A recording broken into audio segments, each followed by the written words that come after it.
Assalamualaikum Uday. Apakah perbezaan antara iblis dengan syaitan? Mohon pencerahannya. Terima kasih Uday. Abdillahan ul Haq. Hadirin dan hadirat.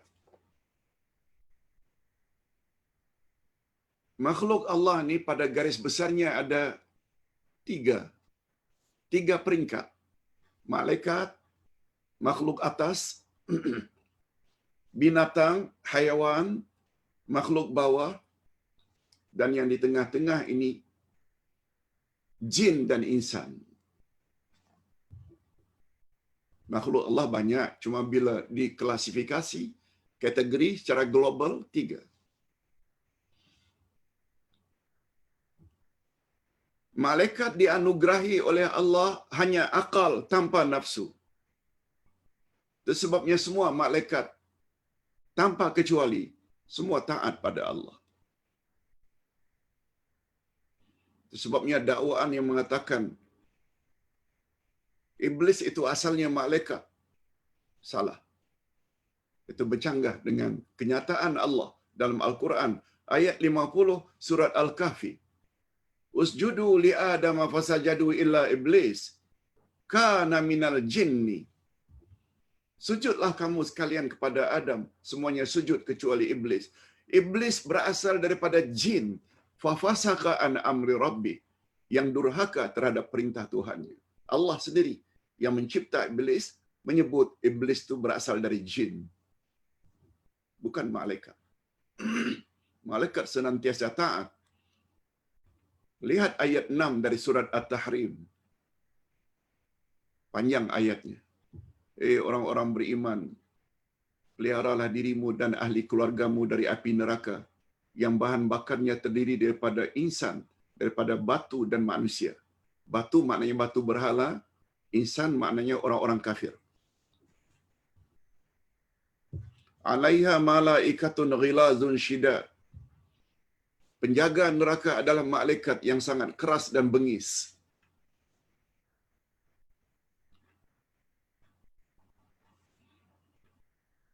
Wa yaf'aluna ma yu'marun la ya'suna Allah ma amarahun.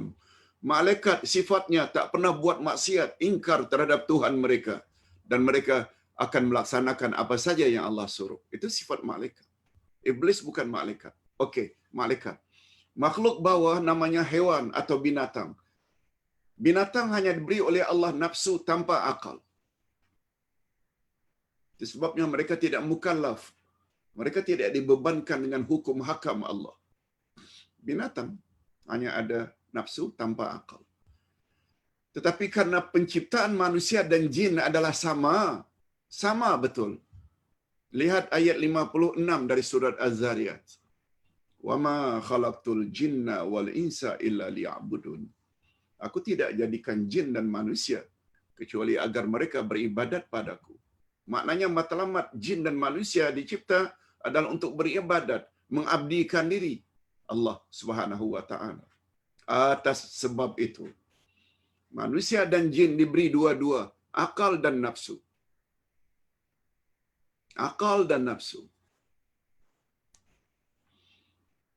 Sebagaimana manusia, ada yang Muslim, ada yang kafir, ada mukmin, ada yang kafir, ada yang baik, ada yang jahat. Jin juga macam itu, ada baik, ada jahat.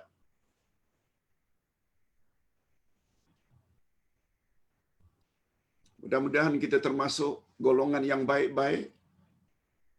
Karena akal kita kontrol nafsu. Tapi manusia yang nafsu kontrol akal, dia akan jadi orang jahat. Orang jahat inilah namanya syaitan. Sama halnya dengan jin. Jin yang baik namanya jin Islam. Jin yang beriman. Jin yang jahat ini namanya syaitan. Sama, exactly. Itu sebabnya semua kita tahu syaitan ada dua jenis. Lihat ayat 112 surat Al-An'am. Wa kadzalika ja'alna likulli nabiyyin aduwa syayatinal insi wal jinni. Demikianlah kami jadikan setiap nabi itu ada musuh, yaitu Musuhnya dari kalangan insan dan dari kalangan jin. Namrud itu syaitan di zaman Nabi Ibrahim. Firaun itu syaitan insan di zaman Nabi Musa. Abu Jahal, Abu Lahab itu syaitan insan pada zaman Nabi Muhammad sallallahu alaihi wasallam. Adapun iblis, iblis ini adalah ketua daripada syaitan.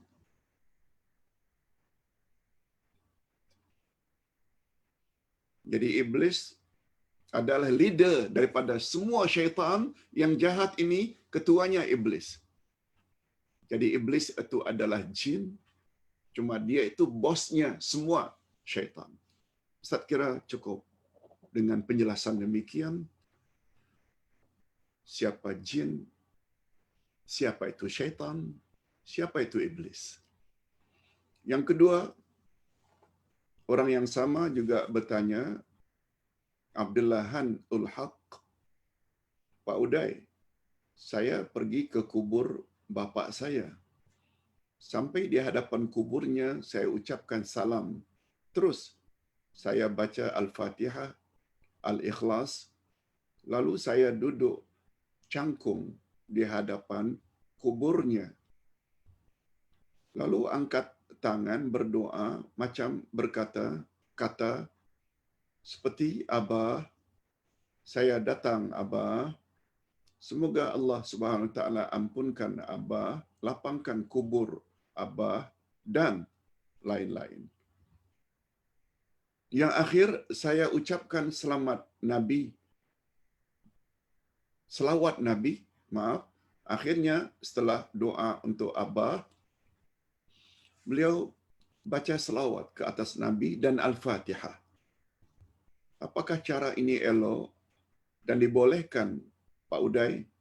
Apakah Abah saya tahu saya telah datang ke kuburannya? Bila kita ziarah kubur, ada adab-adab yang telah diatur oleh Nabi sallallahu alaihi wasallam.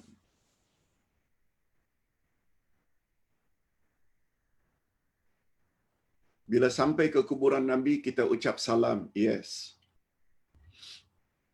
Di atas kuburan kita berdoa, yes. Boleh.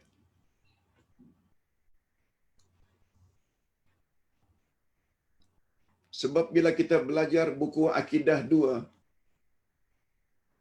Ustaz ada sebut, kegunaan ziarah ada 2, kata ulama akidah. Kegunaan ziarah ada 2. Pertama, lizair, yang kedua lil mazur. Zair maknanya visitor. Orang yang visit, orang yang ziarah kubur. Apa faedahnya orang yang ziarah kubur? Membuat dia ingat mati. Sebab Nabi bersabda, "Fazuruha fa innaha tuzakkirkumul maut." Ziarahlah kubur, sebab ziarah kubur mengingatkan kamu kepada kematian. Ziarah kubur. Yang kedua, mazur. Mazur maknanya orang yang dia ziarahi, termasuk ibu bapa, kaum kerabat, kenalan. Dia berfaedah berkat doa kita. Doa kita di atas kuburan untuk dia, insya-Allah diterima oleh Allah. Apalagi itu ibu bapa.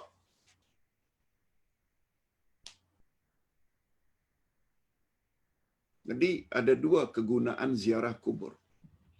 Walaupun ziarah itu boleh membawa kepada syirik. Itu sebabnya ziarah kubur ini termasuk salah satu yang boleh merosakkan akidah bila salah caranya. Bila caranya salah, nanti akan sampai ke pelajaran kita. Kalau semalam kan kita cakap tentang tiarah, juga dari buku 2, Akidah Ahlus Sunnah wal Jamaah. Perkara yang boleh merosak. Termasuk juga boleh merosakkan akidah ziarah kubur. Ziarah yang macam mana? Ziarah ghairu masyru'. Ghairu masyru' maknanya ziarah yang direka-reka cara sendiri, yang tidak datang panduannya dari Rasulullah sallallahu alaihi wasallam. Siti Aisyah radhiyallahu anha pernah bertanya, "Ya Rasulullah, kalau saya ziarah kubur, apa patut saya buat?" Kata Nabi, "Beri salam kepada ahli kubur. Assalamualaikum ya ahlal kubur minal muslimin wal muslimat wa inna insyaallah bikum lahiqun." Selamat sejahtera untuk kamu sekalian, wahai penghuni kubur, orang yang Muslim laki-laki, Muslim wanita, dan kami insya-Allah tak lama lagi akan menyusul kamu. Sebut itu. Itu salam ke atas ahli kubur. Dan ahli kubur itu tahu siapa yang ziarah. Ahli kubur itu tahu siapa yang ziarah. Ahli kubur juga tahu siapa yang berdoa. Oleh sebab itu, bagi ustaz yang mustahak sampai di kubur, kalau boleh menghadap ke arah kiblat, bukan menghadap kubur. Kecuali kiblat itu memang arahnya kiblat. Itu sebabnya kita digalakkan dalam Islam bila ziarah kubur Nabi, kan biasanya lalu bahagian hadapan bagi laki-laki. Setelah memberi salam pada Nabi, kemudian kita berdoa. Berdoa bukan menghadap kubur Nabi. Bila kita berada di hadapan kuburan Nabi, bila menghadap kuburan Nabi bermakna kita membelakangi Kaabah. Oleh sebab itu, berlalulah karena orang ramai, berlalulah. Lalu menghadap ke arah kiblat. Walaupun posisi kita ketika itu membelakangi kuburan Nabi. Sebab doa adalah ibadat. Ibadat adabnya mesti menghadap ke arah kiblat.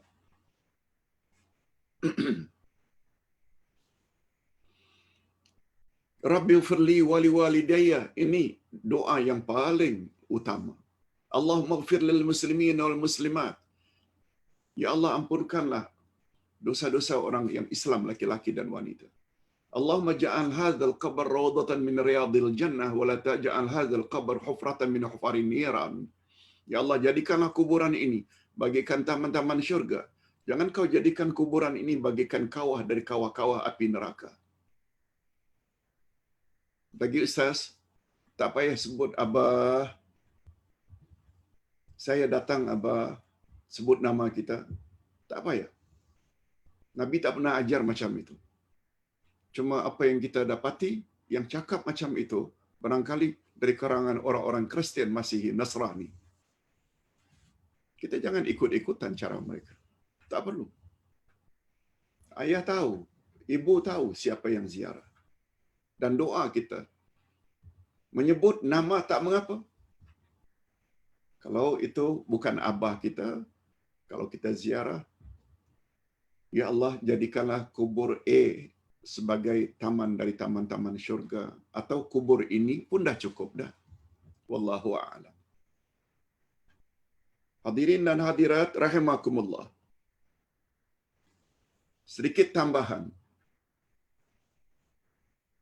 Karena Nabi ada menyebut adab-adab doa antara tahmid dan selawat ke atas Nabi. Alhamdulillahirabbil alamin itu tahmid, puji-pujian.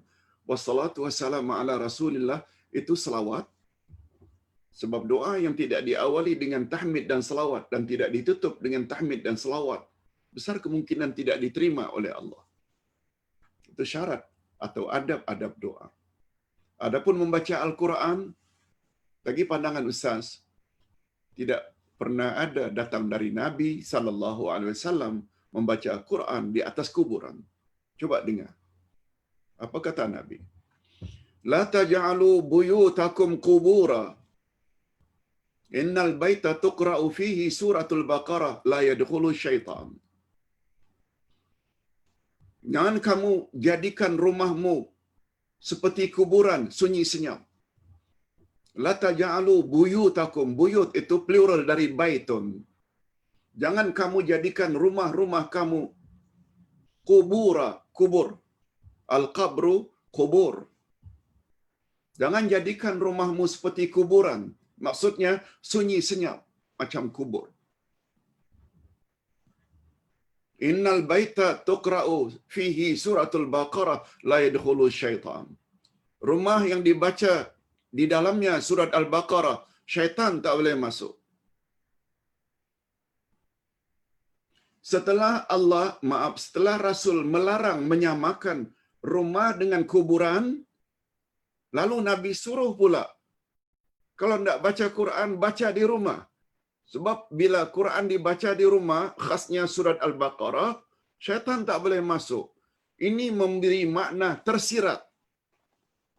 Sebagaimana kesimpulan yang dibuat oleh Syekh Nasaruddin Albani, seorang pakar tafsir hari ini. Apa kata beliau? Pengajaran tersirat di dalam hadis itu bahwa kuburan bukan tempat baca Quran. Sebab Nabi melarang menyamakan rumah seperti kuburan. Kemudian Nabi galakkan pula baca Quran di rumah. Memberi makna secara tersirat.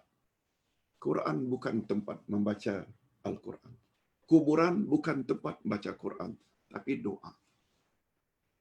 Tapi kalau sekedar mengawali, ini pandangan Ustaz pribadi, sekedar mengawali doa dengan Al-Fatihah, dengan Al-Ikhlas, tak mengapa, insya-Allah itu namanya tawassul dengan bacaan Quran. Tapi tidak baca surat Al-Kahfi, surat Yasin, no. Itu bukan datang dari Nabi Muhammad sallallahu alaihi wasallam. Ustaz, ini bukan soalan tetapi hanya penjelasan.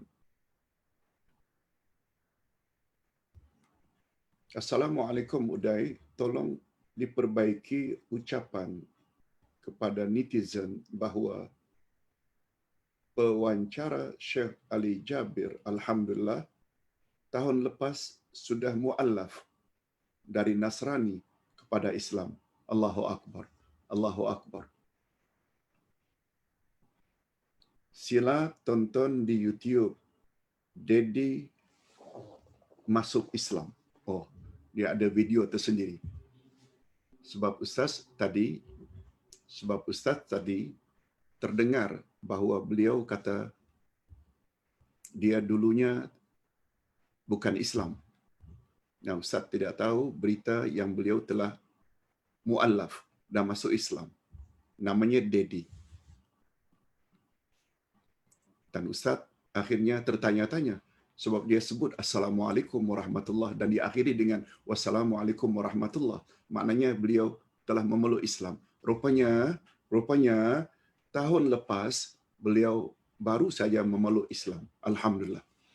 Patutlah beliau ketika mendengar penjelasan Syekh Ali Jabir tentang kita mesti ikut teladani Nabi Muhammad, kita mesti rindu dengan Nabi Muhammad, kita mesti ikut Nabi Muhammad. Masya Allah, beliau begitu teruja, beliau begitu kagum dengan pribadi Nabi Muhammad sallallahu alaihi wasallam. Rupanya beliau sudah 1 tahun memeluk Islam. Ini pembetulan yang datang dari adik Ustaz sendiri, yang Ustaz wakilkan terhadap Masjid Fatimah Az-Zahra At-Tahfiz itu, Ustaz Hussein Yasin. Terima kasih. Terima kasih Adinda Hussein Yasin di atas pembetulan. Terima kasih. Baik. Yang ketiga, pertanyaan orang yang sama juga, Abdullahan Ul Haq. Assalamualaikum Pak Ustaz. Apakah maksudnya dilarang duduk di atas kubur? Mohon contoh dan pencerahan Pak Uday. Hadirin dan hadirat rahimakumullah. Kalau kita ziarah kubur ikut panduan dan bimbingan Nabi Muhammad sallallahu alaihi wasallam. Ini kalau ya ikut Nabi. Memang seharusnya semestinya demikian. Sebab ziarah kubur pun ibadat juga. Ada nilai-nilai ibadat. Rasulullah sallallahu alaihi wasallam menyuruh kita agar berdiri. Berdiri, bukan duduk. Nah, kita pula lengkap dengan bentangkan tikar untuk duduk. baca ayat Quran, baca doa, baca Yasin, itu bercanggah dengan sunnah Nabi sallallahu alaihi wasallam. Macam Ustaz sebutkan tadi, perkataan Habil, apa jenayahku? Ia ikut panduan dari ayah kita Adam, supaya aku korban sesuatu yang baik. Engkau pula, hei abang Kabil, nak bunuh aku. Apa jenayahku? Tadi Ustaz dah sebut. Kalau ikut sunnah Nabi, orang akan gelar macam-macam dengan gelaran, macam-macam gelaran. Kita akan kata, apa salahku bila aku ikut Nabi Muhammad sallallahu alaihi wasallam? Nabi yang suruh berdiri, bukan duduk. Yang patut ditegur itu kamu, mengapa duduk? Sedangkan Nabi suruh supaya berdiri. Ada hadisnya. Sila baca buku Ustaz Akidah Jilid 2, Akidah Ahlussunnah wal Jamaah tentang ziarah kubur. Hadirin dan hadirat rahimakumullah. Okey, kerana ada sedikit masa, Ustaz ingin sambung dengan soalan yang ada melalui WhatsApp. Okey.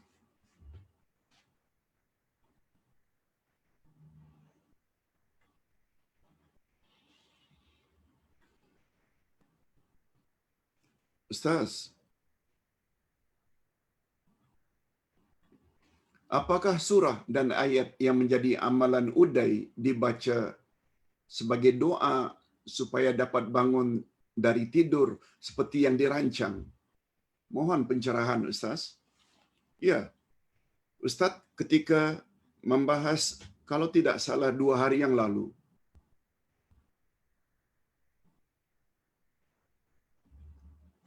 atau 3 hari yang lalu. Yes, 3 hari yang lalu. Hari Isnin.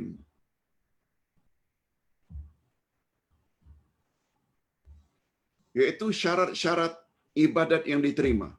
Syarat-syarat ibadat yang diterima. Ustaz bawa ayat terakhir dari surat Al-Kahfi. A'udzubillahi minasyaitonirrajim. Faman kana yarju liqa'a rabbih falyamal amalan salihan. Wala yusyrik bi ibadati rabbih ahada. Siapa yang mengharap pertemuan dengan Tuhannya untuk kolek setiap ganjaran, setiap amalan yang dia lakukan di dunia dulu, hendaklah dia beramal saleh, maknanya beramal dengan amal yang sebetul mungkin, dan jangan dia berbuat syirik ketika beribadat. Ada 2 syarat ibadat yang diterima berdasarkan ayat itu. Tapi sebelum ayat itu, permulaannya Allah suruh Nabi Muhammad menyampaikan kepada umatnya, Qul innama ana basyarum mislukum yuha ilayya annama ilahukum ilahu wahid. Itu dia bahagian awal dari surat 110. Katakan, hai Muhammad, aku adalah manusia biasa seperti kamu. Hanya saja kepadaku diturunkan wahyu. Namun demikian Tuhanmu tetap Allah yang Maha Esa. Nah, bahagian ini nih, permulaan ayat 110, yaitu Qul innama ana basyarum mislukum yuha ilayya annama ilahukum ilahu wahid, sampai di situ. Bila dibaca sebelum tidur malam dan niat jam berapa kita ingin bangun, insya-Allah Allah bantu. Kita akan bangun tepat pada masanya. Dan ini Ustaz telah amalkan sejak dari sekolah menengah dulu lagi. Cuma jangan kata ini dari Nabi. Ini adalah pengalaman orang-orang saleh zaman dahulu, berkat dengan ayat itu terjaga. Walaupun alam kita pasang jam 4.30 umpamanya, 1 minit sebelum 4.30 dah terjaga. Siapa? Itu kerja Allah Azza wa Jalla. Ayat yaitu ayat 110 bahagian awal, ya, bukan keseluruhannya, dari surat Al-Kahfi.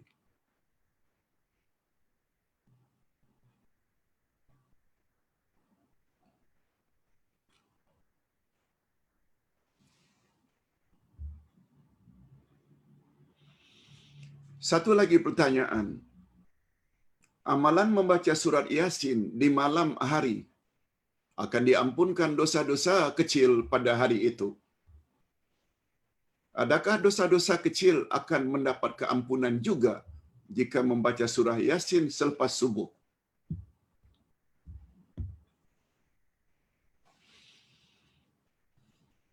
Baca surat Yasin bagus. Kata para ulama, bila kita baca surat Yasin, kita akan mendapat sesuai dengan apa yang kita hajatkan.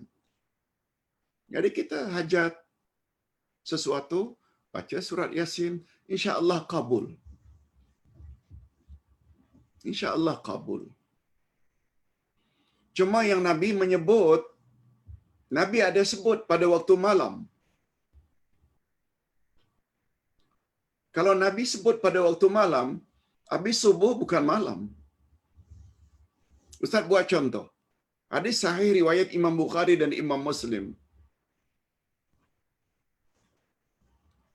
Man qara'a ayataini min akhiri suratil Baqarah fi lailatin kafatah. Siapa membaca 2 ayat terakhir dari surat Al-Baqarah pada waktu malam, maka memadailah baginya bacaan itu. Banyak tafsiran memadailah. Memadailah untuk dia mendapat protection, perlindungan daripada Allah. Tak ada siapa yang akan ganggu dia pada malam itu. Dan makna-makna yang lain, bermacam-macam makna kafatah, enough baginya dengan 2 ayat itu. Nabi ada sebut pada waktu malam. Pada waktu malam, maka bacalah pada waktu malam kalau ingin mendapat perlindungan daripada Allah. Macam mana kalau baca siang? Ustaz tak berani. Sebab Nabi yang sebut ganjaran macam itu, bila 2 ayat itu, amanar Rasul, sampai fansurna alal qaumil kafirin, dibaca pada waktu malam. Boleh after maghrib, boleh after isya, boleh before tidur. Begitu juga sabda Nabi, man qara'a Yasin fi lailatin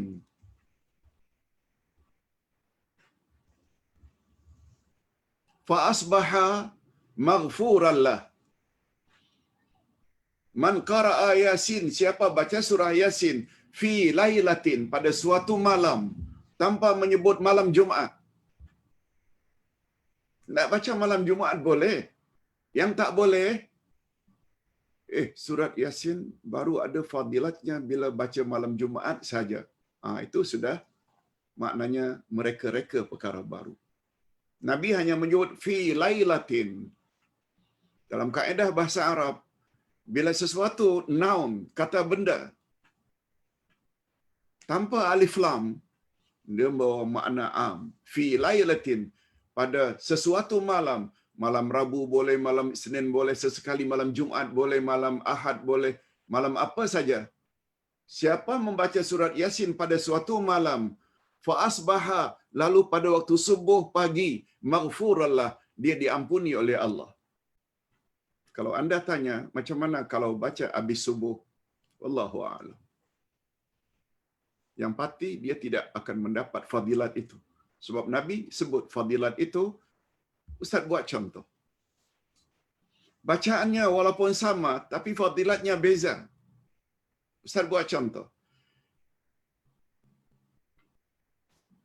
Bila baca ayatul kursi selesai salat fardu, maknanya 5 kali dalam sehari, selesai salat wajib, baca ayatul kursi, maka tidak ada penghalang baginya untuk masuk syurga kecuali mati. Siapa baca ayatul kursi sebelum dia tidur, dia tidak akan diganggu oleh syaitan selama dia tidur sehingga dia bangun. Lihat, sama-sama ayatul kursi, tapi bila timingnya berbeza, fadilatnya berbeza. Ustaz buat contoh satu lagi. Siapa baca subhanallah, alhamdulillah, Allahu akbar 33 masing-masing, tutup dengan la ilaha illallah wahdahu la syarikalah lahul mulku wa lahul hamdu wa huwa ala kulli syai'in qadir. Setiap selesai salat fardu, Allah akan ampun dosanya walau sebanyak buih di atas lautan. Itu fadilatnya bila zikir itu dibaca, wirid itu dibaca setelah salat fardu. Dalam masa yang lain, kata Nabi, siapa mengajar anaknya Fatimah yang ketika itu minta maid, minta khadimah, pembantu rumah. Apa kata Nabi? Nak, maukah ayah ajar engkau sesuatu yang lebih baik dari itu? Oh, sudah tentu ayah. Apa dia? Sebelum tidur malam, kau baca 33 subhanallah, 33 alhamdulillah, 33 Allahu Akbar. Atau 33, 34 Allahu Akbar. Juga boleh. Atau ikuti yang terakhirnya la ilaha illallah wa la syarikalah lahul mulku wa lahul hamdu wa ala kulli syai'in qadir. Niscaya Allah akan beri kamu kekuatan, tenaga, sehingga kamu tidak perlu kepada maid atau pembantu rumah. Bacaannya sama, tapi timingnya berbeza. Beza fadilatnya. Macam itulah lebih kurang. Sebabnya, dalam buku Ustaz yang terbaru, 12 panduan ibadat, Ustaz sebut, syarat untuk amal diterima dua. Pertama, ikhlas, iaitu tauhid lillahi ta'ala. Yang kedua, ikut Rasul, ittiba'. Ittiba' ini pula ada 6 pecahannya. Ittiba' Nabi, ikut macam mana yang Nabi sebut. Yang kedua, bilangan, ikut berapa bilangan yang Nabi telah tetap. Yang ketiga, timing, ikut masa yang telah Nabi tetapkan, sebab lain masa, lain fadilatnya. Begitulah. Silakan baca buku itu nanti. Bagi Ustaz, dia memuat panduan-panduan yang sangat berguna untuk kita. Ustaz kira cukup sampai di sini dulu. Mudah-mudahan apa yang Ustaz sampaikan yang baik-baik semuanya daripada Allah Azza wa Jalla. Sedangkan yang salah silap itu dari kekurangan Ustaz sendiri. Minta maaf. Terakhir pertanyaan dari Safar, Otai Safar. Lain kali kalau boleh sudah dekat-dekat macam ini tak perlu tanya lagi lah. Tapi tak apa, karena hanya satu. Apa itu ikhlas Ustaz? Ihsan dalam ibadat. Bagus. Ikhlas itu makna lainnya adalah tauhid. Ya, kita masih ada masa 5 minit lagi. Sempat untuk Ustaz jawab pertanyaan terakhir ini. Syarat amal ibadat diterima ada 2 bagi kita orang Islam. Yang pertama ikhlas, yang kedua ittiba', ikut cara Rasul. Itu sebabnya salat, puasa, zakat, haji dalam rukun Islam di bawah naungan 2 kalimah syahadat. Kita dah ulas sudah beberapa hari yang lalu, falsafah azan, falsafah rukun Islam. Ini memberi isyarat semua ibadat, salat, puasa, zakat, haji Allah tak terima. Allah reject bila tidak memenuhi 2 syarat yang tersirat di dalam 2 kalimah syahadat. Syahadat pertama, asyhadu an la ilaha illallah. Tersirat di dalamnya mesti ikhlas. Ikhlas maknanya karena Allah semata-mata, tidak yang lain. Ingat ya, ikhlas dengan kata lain tauhid. Itu sebabnya la ilaha illallah. Selain dipanggil kalimat tauhid, dia juga dipanggil kalimat ikhlas. Yang kedua syaratnya ittiba', ikut cara Nabi Muhammad. Ikhlas macam manapun, tapi bila cara kita beribadat tidak ikut cara Nabi Muhammad, Allah akan reject. Sesuai dengan amaran Nabi, man amila amalan laisa alaihi amruna fahuwa rad. Siapa buat amalan tidak ikut cara kami, kata Nabi, amalnya ditolak. Itu ikhlas. Ikhlas sama dengan tauhid. Ihsan ini pula lain. Ihsan ini makna asalnya berbuat baik. Wabil walidaini ihsana. Terhadap kedua ibu bapa, kamu hendaklah kamu berbuat ihsan.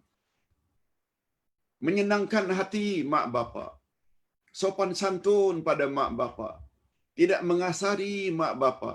Tidak mengeluarkan kata-kata kesat atau menyinggung perasaan ibu bapa. Itu ihsan. Dan ihsan ni banyak cabangnya. Malah Nabi Muhammad sallallahu alaihi wasallam dalam hadis sahih menyebut, kita boleh lihat di dalam kitab himpunan 40 hadis Imam An-Nawawi, hadis arba'in. Apa kata Nabi? Innallaha katabal ihsana ala kulli syai'. Sesungguhnya Allah telah mewajibkan agar kamu berbuat ihsan dalam segala sesuatu. Segala sesuatu. Ihsan bukan kepada mak bapak saja. Ihsan pada jiran, ihsan kepada anak yatim, hatta ihsan kepada binatang. Itu sebabnya dalam hadis tadi disebut, setelah menyebut Allah telah mewajibkan berbuat ihsan kepada segala sesuatu. Apa sambungan hadis itu? Apabila kamu menyembelih binatang, hendaklah kamu gunakan pisau yang tajam. Walaupun menyembelih. Sebab bila pisau yang tumpul, lama dia menderita. Itu sebabnya dengan pisau yang tajam. Itu pun termasuk di dalam ihsan. Ihsan pada mak bapak lain, ihsan pada binatang lain, dan ihsan ketika beribadat lain. Jadi apa yang ditanya oleh Safar Otai Safar ini adalah ihsan dalam ibadat. Nabi menyebut, ihsan dalam ibadat ialah an ta'budallaha ka'annaka tarahu fa illam takun tarahu fa innahu yaraka. Ihsan dalam ibadat ialah kamu beribadat kepada Allah seolah-olah engkau melihat Allah. Dan sekiranya kamu tidak dapat melihat Allah, kamu sungguh yakin bahwa Allah melihat kamu. Allah monitor kamu. Allah pantau kamu. Bukan saja gerak-gerik, apa yang ada dalam hati ini, sedang fikir yang lain-lain pun Allah tahu dah. Bukan pergerakan. Itu sebabnya khusyuk ada dua jenis. Khusyukul qalbi, khusyuk hati. Tahu kita sedang berada di depan yang maha agung. Khusyukul jawarih, khusyuk anggota. Jangan banyak menoleh ke kiri ke kanan, menjeling. Lihat tempat sujud. Semua kita tahu melihat Allah di dunia ini impossible, mustahil. Jangankan kita. Nabi Musa diperlihatkan oleh Allah, nurnya saja di sebuah gunung, pingsan. Padahal beliau mendapat gelaran ulul azmi. Macam mana kalau kita melihat Allah langsung? Innalillah. Barangkali. Jadi definisi ihsan ketika beribadat, kamu beribadat pada Allah, salat ke, puasa ke, haji ke, umrah ke, semuanya ibadat seolah-olah engkau melihat Allah. Fa illam takun tarahu, jika kamu tidak dapat melihat Allah dan memang tak dapat, kamu yakin Allah senantiasa melihat kamu. Alah, macam kejadian harian lah. Bila di pejabat, bila di kantor, bos ada di pejabat atau di kantor. Semua kaki tangan pegawainya tekun buat kerja. Begitu tahu bos keluar saja, dah mula main game. Dah mula ambil paper, surat khabar, koran kata orang Indonesia. Karena apa? Bos tak ada. Boleh buat suka-suka hati. Kalau bos ada, lihat bos ada, kita hati-hati. Macam itulah lebih kurang. Cuma jangan samakan Allah dengan bos. Bos tak tahu barangkali apa yang kita buat sepeninggalannya dari kantor atau dari pejabat. Hari ini, bos juga boleh pantau melalui CCTV. Dia pasang CCTV dan dia boleh lihat dengan handphonenya apa yang kita buat di dalam pejabat atau kantor. Nah, dengan kehebatan sains dan teknologi hari ini, bos walaupun berada di luar negara, dia boleh lihat Ustaz ada CCTV di rumah, di halaman. Kalau sedang berada di Mekah ketika umrah atau haji, Ustaz boleh lihat susu cucu sedang buat apa di halaman rumah. Non jauh di Mekah, kita boleh lihat apa yang terjadi di Kuala Lumpur sesuai dengan CCTV. Itu ilmu yang ada di sisi Allah, di sisi manusia yang dianugerahkan oleh Allah. Macam mana Allah sendiri? Bukan saja Allah itu tahu. Kalau bos tadi hanya tahu pergerakan luaran kita, Allah tahu sampai di dalam-dalamnya. Itu namanya ihsan dalam beribadat. Ya, macam mana sempurnanya ibadat kalau orang yang beribadat pada Allah dalam keadaan ihsan, yes, itu dia ihsan dalam beribadat. Ustaz kira cukup sampai di sini dahulu, mudah-mudahan ada manfaatnya. Wassalamualaikum warahmatullahi wabarakatuh.